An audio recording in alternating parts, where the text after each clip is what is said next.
이바지식하니 먹이 잡고 가실게요. 안녕하세요. 디바제시카입니다. 오늘의 토요 미스터리 주제는요, 화성. 오늘은 우주로 한번 가볼게요. 사실 인간은 이미 달에 다녀왔죠. 그것이 사실이다 아니다 제가 미스터리에서 한번 다뤘던 적도 있었는데요. 공식적인 기록으로는 인간은 달에 가본 적이 있습니다. 하지만 화성은요? 달 탐사가 끝난 이후로 인간은 눈을 화성으로 돌리기 시작했어요. 어쩌면 화성이 가장 지구와 비슷할 수도 있고, 그리고 이 태양계 안에서 사람이 또는 무언가 생명체가 살 수 있다는 희박한 희망이라도 있는 곳이 바로 화성이기 때문이죠. 그래서 사람들은 두 가지 궁금증을 가지고 있어요. 화성에 과연 다른 생명체가 살고 있을까? 또는요, 그렇다면 화성에 인간이 살 수 있을까? 자, 이 두 가지 질문을 가지고 오늘 방송을 풀어보려고 합니다. 오늘 내용에는 조금 복잡한 내용도 있고 제가 다 이해하지 못한 내용도 있기 때문에 여러분 만약에 제가 틀린 내용이 있다면 밑에 댓글로 남겨주세요. 자, 제가 태양계 얘기를 하는데요. 여러분 혹시 태양계라는 거 이해하세요?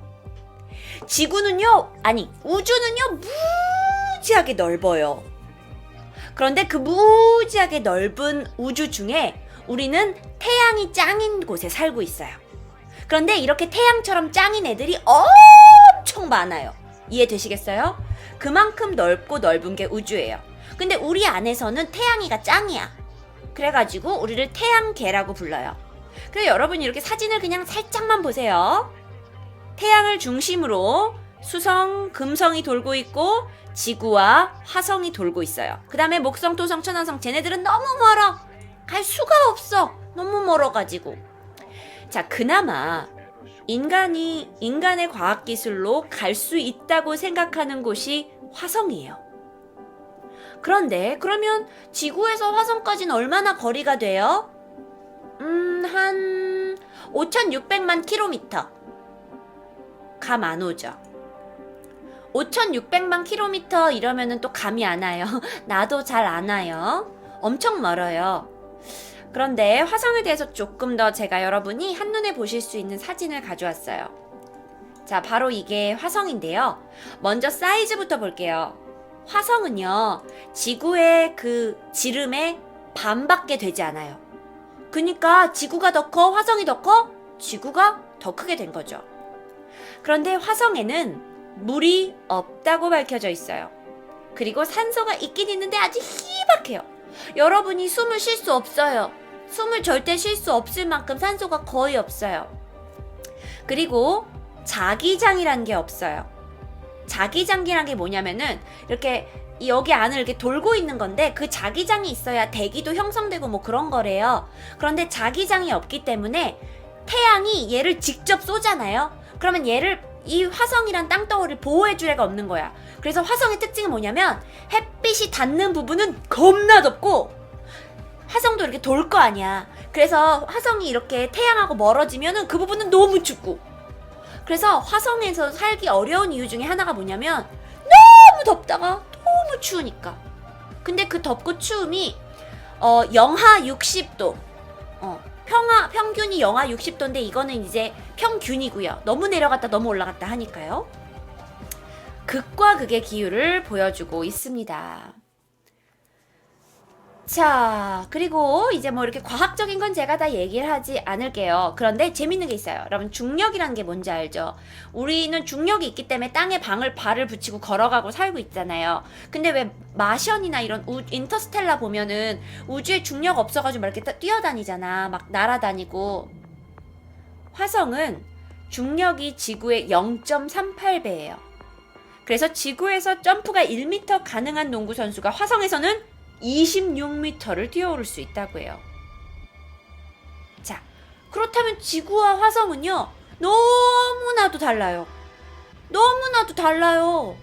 인간이 그냥 우주복 없인 살 수 없어요. 그냥 막 아무리 나사가 돈을 많이 쳐들여가지고 화성이 와 물이 있다 살기 좋다 해봤자 화성은 중력도 다르고 기후도 다르고 굉장히 살기 어려운 땅이에요. 어려운 행성이에요.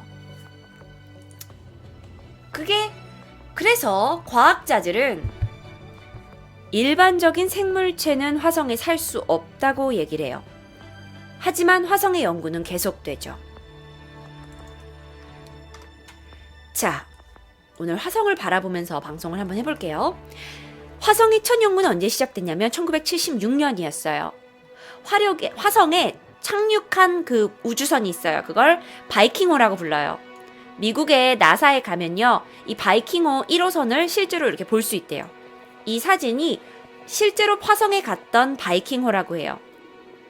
그런데 얘가 어떻게 처음에 조사를 했냐면 카메라가 있어요. 여기에 다 카메라가 있어. 그래가지고 화성에 가가지고 카메라로 사진을 착각 찍어온 거예요. 근데 이게 1976년이야. 지금처럼 핸드폰, 아이폰으로 쭉 파노라마 막 찍고 오는 게 아니야.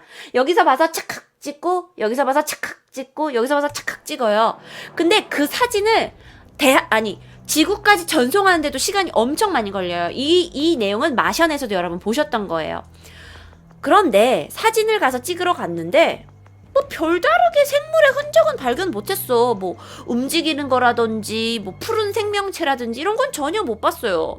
아니, 여러분들 보시면 알겠지만 화성은요 굉장히 척박해요. 그래서 행성 자체도 다 이렇게 황태색이잖아. 그래서 과학자들은 큰 기대를 하지 않았어요. 아, 이 행성에는 생명체가 없구나. 그렇다 하더라도 이 바이킹호가요, 그 화성에 닿았잖아. 가서 모래를 퍼왔어요. 흙을 퍼왔어요. 그래서 그 퍼온 흙으로 가장 첫 번째 기본적인 실험이 시작된 거예요. 무슨 실험을 할까? 얘들아, 생각해봐봐. 화성에서 조금 흙을 떠왔어. 그걸로 우리가 무슨 실험을 할 수 있어요? 과학자 아니라서 모르겠죠? 나도 몰라. 그래서 제가 알아봤더니, 그렇죠. 식물이 자라는지, 물이 있는지, 유기물이 있는지 너무 잘한다. 첫 번째 한 실험은 동화 실험이었어요. 동화 실험을 통해서 무엇을 할 수 있냐면, 화성의 토양 안에 광합성을 하는 생명체가 있는지를 알아보는 거예요. 광합성을 한다는 건 스스로 살아갈 수 있다라는 거니까요. 그래서 그 광합성에 작용하는 무언가 그 화학 물체를 거기다 넣어가지고 알아보는 거예요. 두 번째는 이산화탄소를 찾는 실험이에요. 이산화탄소를 띠는 그 물체가 방사성을 띠는 그 기체가 있는지를 알아봐요. 즉, 이 얘기는 뭐냐면 토양 안에 호흡을 하는 게 있는지 찾아보는 거예요. 왜냐? 사람이나 생명체는 호흡을 하게 되면 이산화탄소가 나와요. 그렇다면 무언가가 숨을 쉬었다면 분명 이산화탄소가 나왔을 거고, 그럼 그게 흙에 녹아 있겠죠. 그래서 그걸 찾아보는 실험을 했어요. 세 번째 실험이었어요. 이번에는 기체 교환 실험이래요. 내용이 너무 복잡해서 설명이 불가해요. 설명하실 수 있는 분 댓글로 남겨주세요. 자, 어쨌든 이 세 개의 실험을 다 했는데 그 어떤 것도 발견되지 않았어요. 그래서 생명체가 살지 않는구나 라고 결론을 냈죠. 그런데요, 분명히 마성에는 생명체가 살지 않는다고 했는데도 불구하고 유럽을 비롯한 나사, 미국의 나사는 화성에 대한 탐사를 멈추지 않았어요. 그래서 바로 다음 탐사선, 이게 마스 익스프레스 선이에요. 유럽에서 보낸 거예요. 자, 2004년 12월 25일 날 화성 궤도에 진입을 합니다. 그러니까 얘는 화성에 내려앉은 게 아니에요. 화성의 궤도에만 진입을 했어요. 그런데 문제가 뭐냐면 거기에서 수증기와 메탄가스를 대기 중에서 발견합니다. 수증기와 메탄가스요. 메탄가스라고 하니까 좀 어렵죠? 메탄가스는요, 생명체가 숨을 쉴 때 배출되는 가스예요. 특히나 소가요, 음식물을 소화할 때 메탄가스가 나온다고 흔히들 알고 있어요.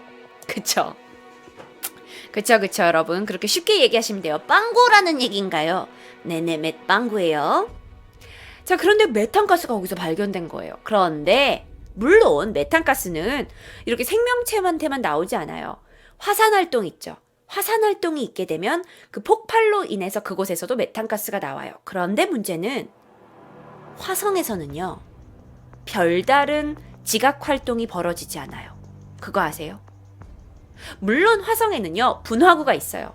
뭔가 막 해성 같은 게 부딪히면 그대로 모양이 생겨버리고, 근데 그 이후에 변하지가 않고 막 있기도 하고, 화산 활동이 거의 없다라는 얘기예요. 그러니까 이제 그때부터 화성에 대한 미스테리가 시작된 거죠. 도대체 메탄가스가 어디서 나오는 거야?